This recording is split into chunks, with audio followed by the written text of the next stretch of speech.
O anúncio foi feito em um evento anual em Washington que reúne congressistas, empresários e personalidades da elite americana. Segundo Donald Trump, a missão desta força-tarefa será deter imediatamente todas as formas de discriminação e perseguição anticristãs dentro do governo federal. Trump disse que a procuradora-geral Pam Bondi, que tomou posse ontem, vai comandar esse escritório.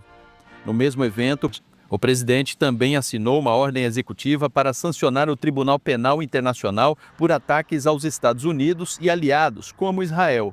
A medida prevê sanções financeiras e diplomáticas contra indivíduos e familiares que ajudarem nas investigações da corte sobre cidadãos americanos ou aliados do país. Precisamente dia 14 de fevereiro de 2025, o Trump acaba de abrir seu escritório de fé na Casa Branca. O que é o escritório de fé? Vocês lembram, irmãos, quando eu falei que na Agenda 47 de Trump, inclusive estava no site dele oficial de campanha, ele fala sobre algumas medidas que ele implementaria durante o seu mandato. Dentre elas, a exportação em massa já está acontecendo. Também a avaliação do recurso de pena de morte praticado pelo Estado. Nós também falamos sobre a possibilidade ali de usar a máquina pública para julgar e também punir, né, todos os inimigos do Estado, segundo a visão, né, ideológica desse mandato de Trump. Vocês lembram que eu falei disso? E é exatamente isso que se trata o gabinete de fé na Casa Branca. Paula White, que é uma pastora televangelista de um grande ministério norte-americano, que é uma ferrenha apoiadora de Trump desde o primeiro mandato, eu acompanhei. Inclusive, deixem nos comentários se vocês lembram quando o Trump perdeu a eleição de 2020, eu postei vários dos falsos profetas chorando, esperneando e lamentando a derrota de Trump nas urnas. Vocês lembram disso? Eu não sei se alguns aqui já estavam nos nossos canais. Mas eu postei mostrando as barbaridades dos falsos profetas, porque eles, meus irmãos, é uma coisa impressionante que as pessoas usem as coisas santas, né, a Bíblia, as coisas do Criador, até o nome de Deus, para justificar certas atitudes que são absurdas. São pura palhaçada, pura comédia. E eles fazem isso com a palavra. Paula White é a rainha do reteté lá dos Estados Unidos, nesse campo da política e religião. Então ela faz lá vários mungangos, várias marmotas, né, gritando, esperneando, pulando e chacoalhando. É esse tipo de coisa que acontece lá no campo religioso americano, que mais do que nunca está mancomunado com o Estado.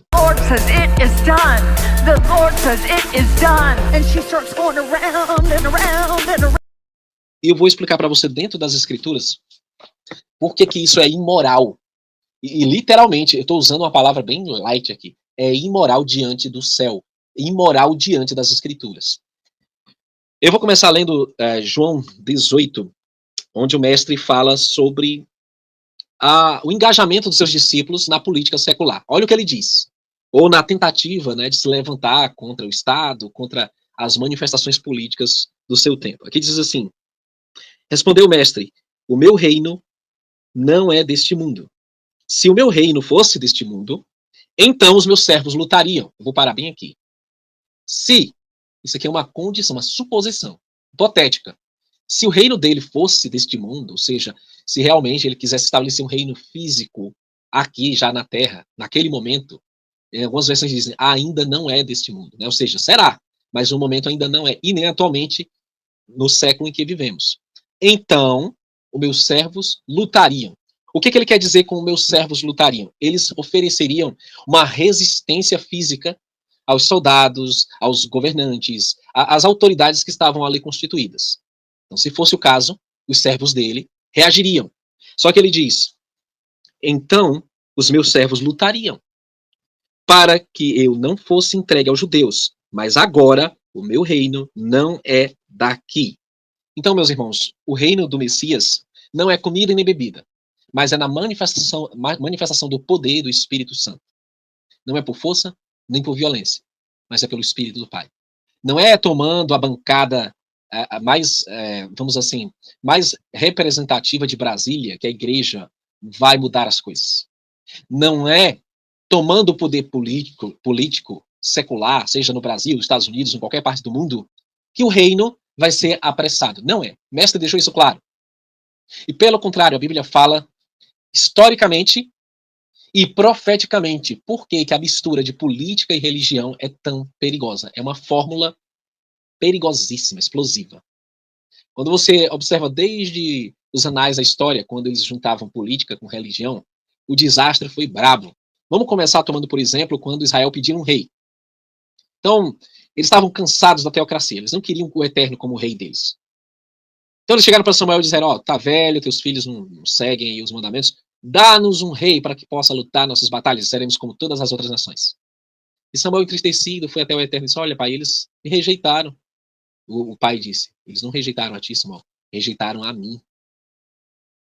Então não será dado um rei a eles. Só que, aqui vão as condições. As mulheres de vocês vão ser tomadas, os campos de vocês serão ceifados, seus bens serão tomados, seus filhos serão levados. E vocês terão que pagar tributos de tudo, terão que se submeter às loucuras dos homens. E não foi assim, meus irmãos, que aconteceu. E eles disseram, mesmo assim, queremos um rei. Eu sempre conto nessa experiência de 1 Samuel, ali 5, 6 em diante, que o que aconteceu, meus irmãos? Os inimigos atacaram, eles já tinham escolhido Saul. E aí o que aconteceu, meus irmãos? O Eterno os livrou com suas próprias mãos, mostrando, olha, eu é quem estava cuidando de vocês. E também ele fez cair uma chuva sobre a terra. E até o próprio rei se maravilhou com aquilo, porque uma coisa é certa, os homens, os reis não fazem chover. Tanto é que o próprio reinado do anticristo, eu estou escrevendo o livro Os Segredos do Apocalipse, e lá é claro que durante a grande tribulação não vai chover, não vai ter uma gota de chuva. As plantas vão morrer, vai haver pestes, fomes. E o que vai acontecer, meus irmãos? Muita sede, viu? Está lá profetizado. Por quê? Porque os homens não podem fazer chover, meus irmãos. E assim foi quando Acabe se juntou com Jezabel, perseguindo Elias. Esse é o caso mais típico de perseguição da igreja e do Estado juntos, né, macomungados. Você vê a prostituição de Israel, né, pela prefiguração ali de Olibá e Aolibá, duas irmãs que se prostituíam com a Síria, com os egípcios, né, com os babilônios. E é tudo uma prefiguração espiritual da prostituição espiritual da igreja e do Estado. Então, voltando aqui à matéria quentinha de hoje aqui, Paula White, né, que é Paula, aqui em português, mas a gente chama em inglês, Paula White, se tornou conselheira, que era conselheira espiritual, né, do reteté de Trump. Você entende por reteté? Línguas estranhas, danças, rodopios, várias manifestações, né, vamos dizer assim, de atitudes que são praticadas por movimentos renovados, carismáticos, né, que usam este suposto fogo do Espírito para manifestar essas coisas estranhas e questionáveis. Então, ela era a conselheira espiritual de Trump no primeiro mandato. Ela participou no 6 de janeiro, dizendo que os seguidores, né, os partidários de Trump deveriam ter santa audácia, a gente chama em inglês bold holiness, ou holy boldness, né, uma audácia santa para ir à rua, ir à forra e tomar o Capitólio. E todo adversário de Trump, no caso do partido republicano, seria destruído. Veja, essas pessoas não têm temor ao Criador, meus irmãos. Eles juntam sagrado com profano. E dizem assim, não, o partido X é de Deus, o partido Y é do diabo. Aí eles falam assim, não, fulano foi ungido por Deus. Deus levantou fulano, Deus escolheu, Deus ungiu, Deus... E quem vai contra fulano, vai contra o próprio Deus. É essas palavras de Paula White lá nos Estados Unidos. Quem é contra Trump é contra Deus. Vamos lá. Então, ela disse que a Casa Branca é um território sagrado. Opa!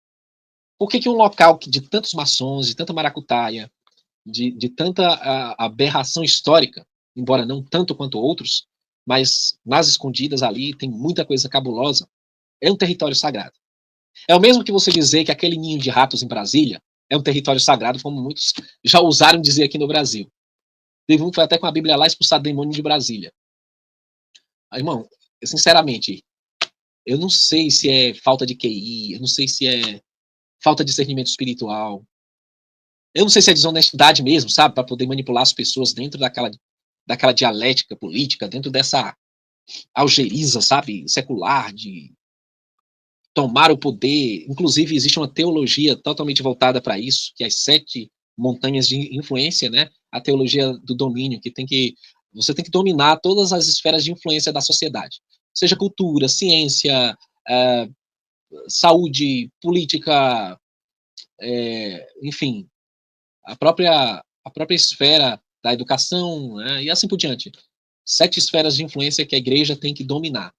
Essa é uma teologia mais recente, que já vem das raízes, né, do pessoal, dos puritanos que colonizaram os Estados Unidos. Eles acreditavam que o Estado tinha que servir a Deus de alguma forma, com leis.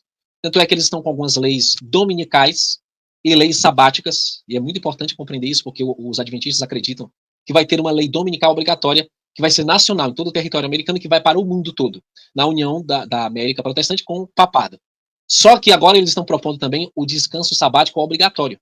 Ou seja, quem é sabatista vai guardar o sábado, quem é dominguista vai guardar o domingo. Ora, desde quando alguém que é cristão, que é um crente fiel, que se preze, vai concordar com a aberração dessa?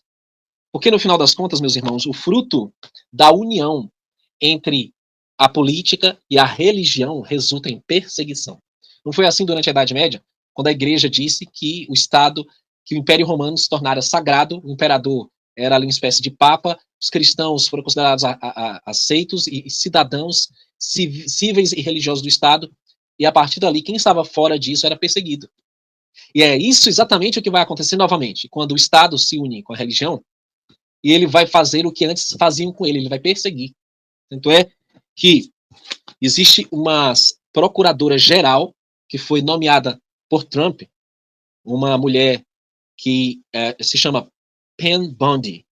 Ela é a procuradora-geral e ela foi incumbida de criar uma força-tarefa para a Casa Branca para se unir com televangelistas, pastores, pregadores, inclusive a Paulo White, que está lá, vai estar dentro da Casa Branca, né, diariamente, para fazer o que, meus irmãos? Para erradicar a perseguição aos cristãos. Então, como é que se erradica a perseguição aos cristãos? Perseguindo os que perseguem. Mas, peraí, eu pensei que no Evangelho diz assim, orai por aqueles que vos perseguem, né, que eles são bem-aventurados, que forem perseguidos por causa da justiça, né, por causa do Messias, que deles é o reino dos céus. Aí você deve fazer o quê? Dobrar o seu joelhinho no chão, ou então ir para o seu quarto, fechar sua porta, orar em segredo, né, para que o Pai ele intervenha nessas questões de injustiça e não utilizar o braço do Estado contra o Estado. Você está entendendo?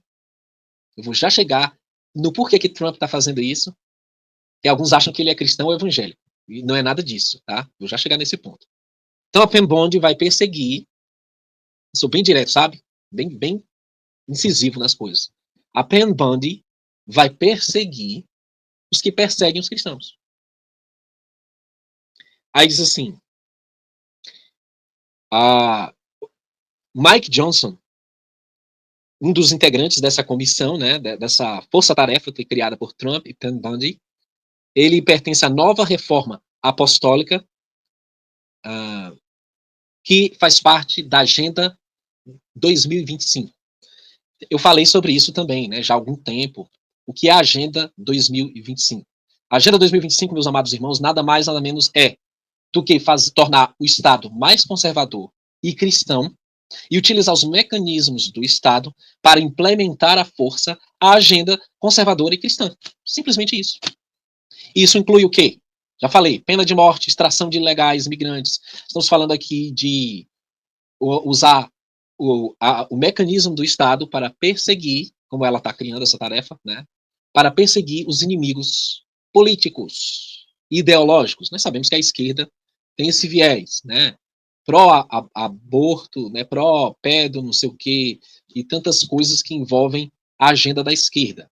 O que é errado também, tá? Ninguém é a favor de esquerda. Aliás, diferente de muitos desses líderes que hoje estão com a direita, nunca votei na esquerda, nem votarei. Deixar claro. Mas, meus irmãos, falar nisso aqui no Brasil é triste. E falar lá nos Estados Unidos agora está mais difícil ainda. Toda a ala da conspiração, nova era, cristã, está unida agora em torno da agenda de Trump, que é a Agenda 47, a mesma 2025 com outro nome. E a Agenda 47 vai ser muito forte em prisões e até depois procurar ali a imposição do Estado para guardas dominicais até sábados, forçados pela lei, e também, escute só, pena de morte eventual. Tá tudo lá. Tudo lá. Inclusive, esses pontos aí já foram ventilados aqui no Brasil no passado, né? No caso, pela ala opositória do governo atual. Aí o que acontece, meus irmãos? A Agenda 2025 a todo vapor. Hoje, dia 14 de fevereiro, está começando a se formar um monstro que o Apocalipse chama de a besta escarlate, de a prostituta escarlate montada na besta. Olha, na besta das águas. É forte, hein? Apocalipse 17, verso 1 em diante, diz assim: E veio um dos 7 anjos que tinham 7 taças e falou comigo, dizendo-me: Vem aqui, mostrar-te-ei o juízo da grande prostituta que está sentada sobre as muitas águas. E essa grande prostituta é uma mulher que tem uma definição espiritual de congregação. É como se ela fosse uma igreja, um corpo religioso. No caso, o Apocalipse detalha algumas características dela. No verso 5 diz: E sobre sua testa havia um nome escrito: Mistério. Babilônia a Grande, a mãe das prostitutas e abominações da terra. Então, essa mãe tem várias filhas. E elas são prostitutas e abominações sobre a terra. Então, ela é um corpo composto de vários tentáculos. Ela não é só uma religião específica, ela é todas elas. Isso é muito grave. Babilônia não é apenas uma determinada região geográfica da terra ou uma determinada religião. Babilônia é todo o sistema religioso. Entenda isso. O verso 15 diz que as águas que viste, na qual a prostituta se assenta, são povos, multidões, nações e línguas. Então, tendo compreendido isso, meus irmãos, aqui diz, no verso 2, com esta prostituta, os reis da terra cometeram fornicação, e os habitantes da terra foram bebedados com vinho da sua fornicação. Então, existe uma diferença entre fornicação e adultério. Fornicação é cometido por solteiros. Ou seja, a pessoa não é casada e ela tem múltiplos parceiros. Isso é fornicação. É um pecado de morte ao qual é comum literalmente nos dias de hoje, né? A pessoa tem vários parceiros e tal, não se une a ninguém. Só que essa Babilônia, ela tem vários parceiros. Ou seja, é um sistema de religião chamado de mistério. Ela vem das escolas de mistério da antiga Babilônia. Ela é mais conhecida por sociedades secretas. Por quê? Porque as sociedades secretas, elas admitem membros de todas as religiões, desde que tenham alguma crença numa entidade aí, né, chamam de arquiteto do universo, e eles fazem diversos tipos de alianças. E aqui diz que ela se prostituiu com os reis da terra. Ou seja, ela está envolvida com a política, com os políticos. Então, ora ela se junta com a direita, ora com a esquerda, ora com o centro. Ela é assim, não tem um partido definido. Ela se junta com qualquer um, com o propósito de interesses. Né? Ela tem interesses em comum e vai fazendo esse jogo com todos. Por isso que vários dos pastores mais influentes hoje são maçons, porque eles jogam dos dois lados. Ora estão com Lula, ora estão com Bolsonaro e assim por diante. E aqui diz, e os habitantes da terra foram embebedados com o vinho da sua fornicação. Então o que aconteceu, meus irmãos? Como fruto dessa prostituição, é gerado um vinho da ira da sua fornicação. E é interessante esse termo que a Bíblia usa, ira da fornicação, porque por conta dessa prostituição, isso gera ciúmes entre os líderes religiosos. E esses ciúmes, eles vão produzir ira. Ou seja, se ela ora joga com o da direita, o da esquerda fica com ciúme. Se ela ora joga com o da esquerda, o da direita fica com ciúme. Como o mestre disse, ninguém pode servir a dois senhores. Ou há de odiar um e amar o outro, ou vai amar um e menosprezar o outro. Mas Babilônia não. Então o que vai acontecer com essa prostituta espiritual? Ela vai fazer com que as nações sejam embriagadas, bêbadas, confundidas por causa dessa prostituição. As nações vão ficar, como é que é isso? Hora é para ir para aquele lado, hora para defender esse, hora para defender aquele, de acordo com os interesses, e tem os conflitos de interesse.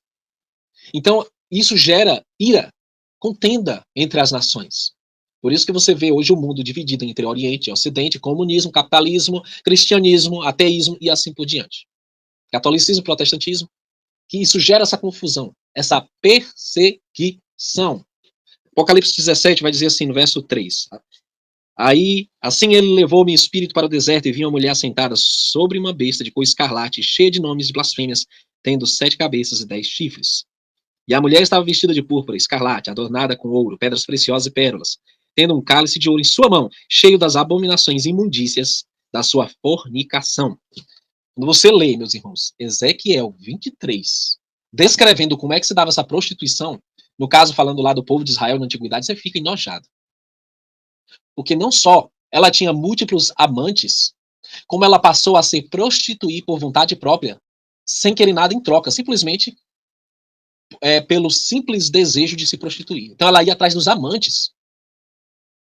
E ela se prostituiu, figurativamente falando, das alianças que eles faziam com os políticos. Ora Israel estava unido com o Egito, ora ia pedir ajuda militar para a Síria, e eles ficavam de um lado e de outro, cortando dos dois lados.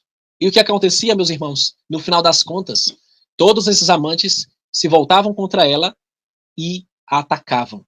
E ela foi dispersa no cativeiro assírio, posteriormente cativeiro babilônico, e teve vários cativeiros como resultado dessas alianças espúrias da igreja ou do povo com esses políticos seculares.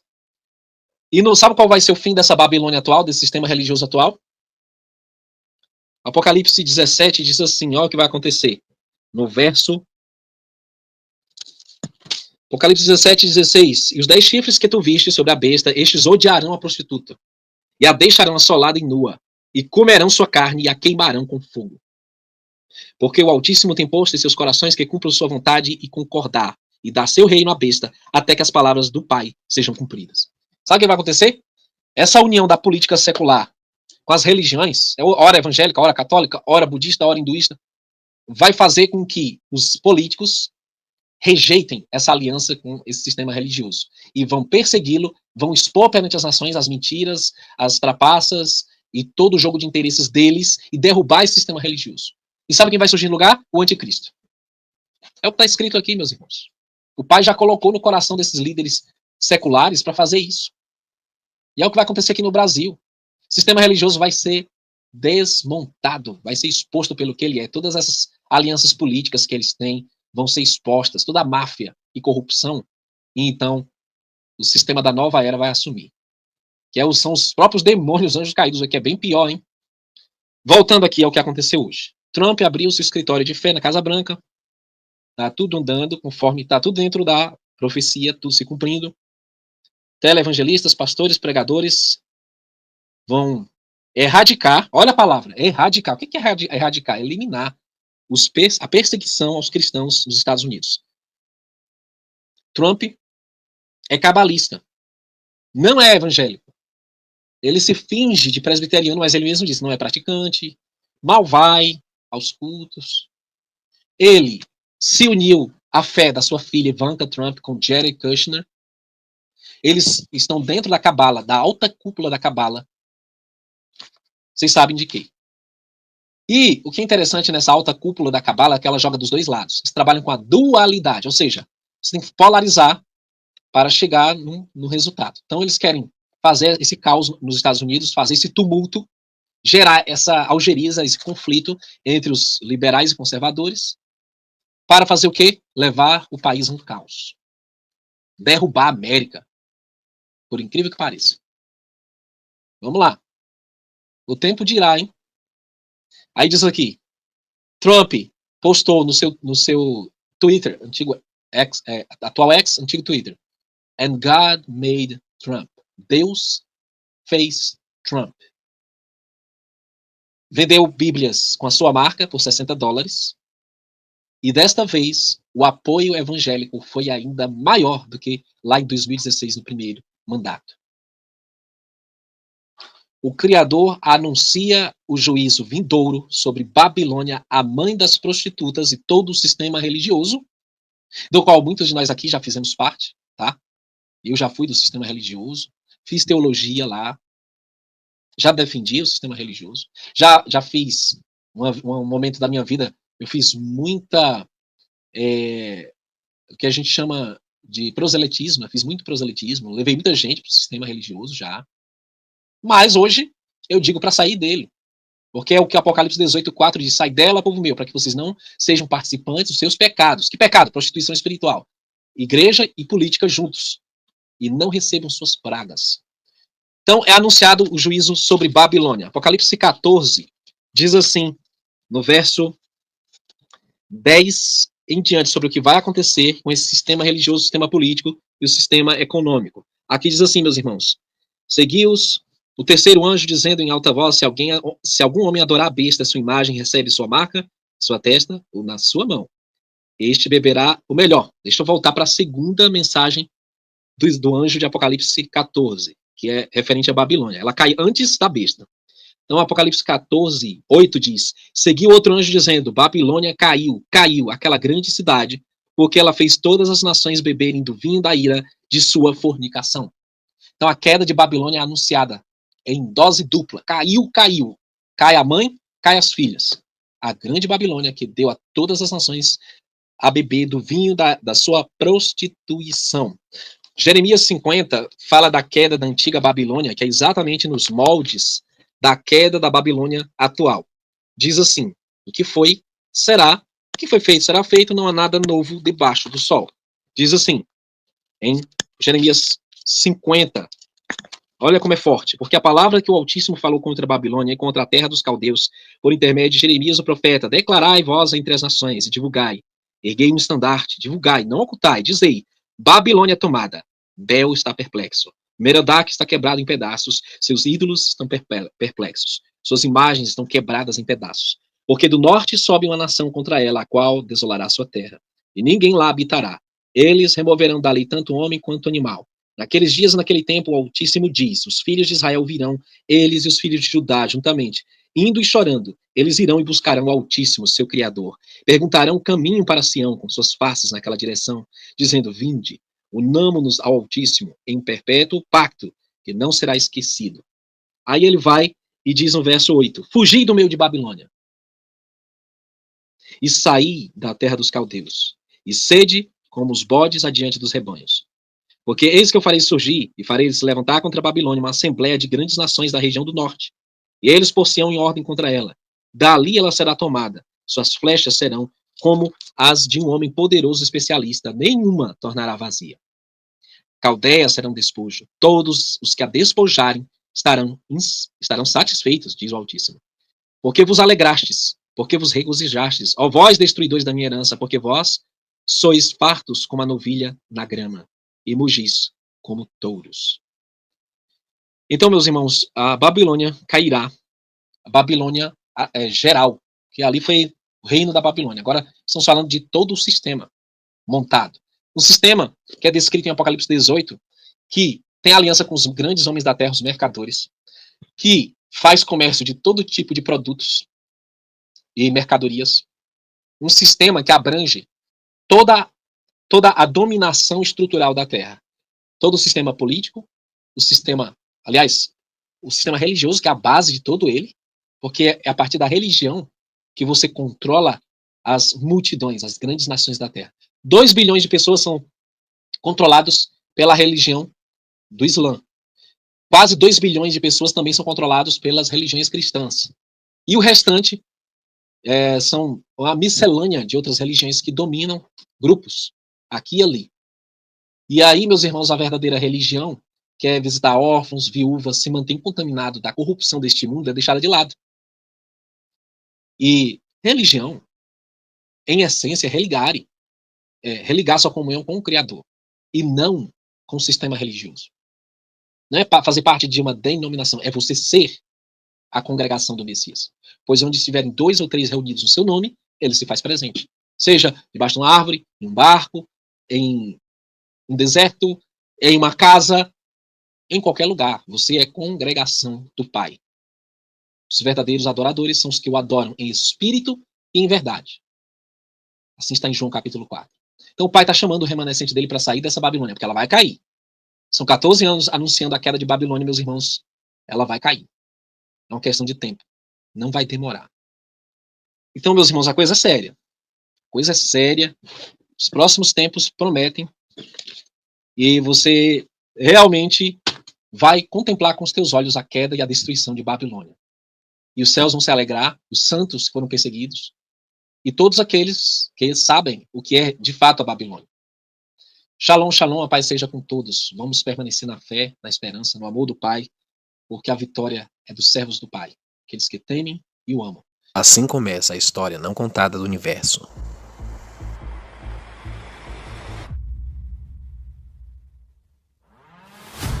Um dos temas mais fascinantes de todos os tempos é a história passada na preexistência humana.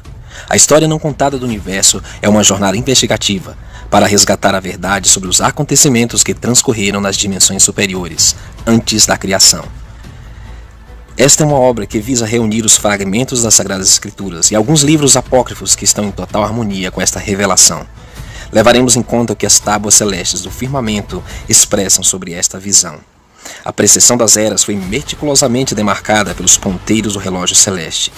A única incógnita que paira nessa contagem são os eventos reais que definiram o rumo da história passada dos seres celestiais. Nesse panorama, temos acontecimentos da história terrena que remetem à batalha que foi iniciada no céu. Olharemos a perspectiva daquilo que nos afeta individualmente e coletivamente no contexto passado, presente e futuro espiritual. As origens dos poderes constituídos, a filosofia de ensino das religiões, pode ser amplamente explicada pela influência dos elementos de tempos imemoriais. Convido você a conhecer o nosso mais recente livro, A História Não Contada do Universo.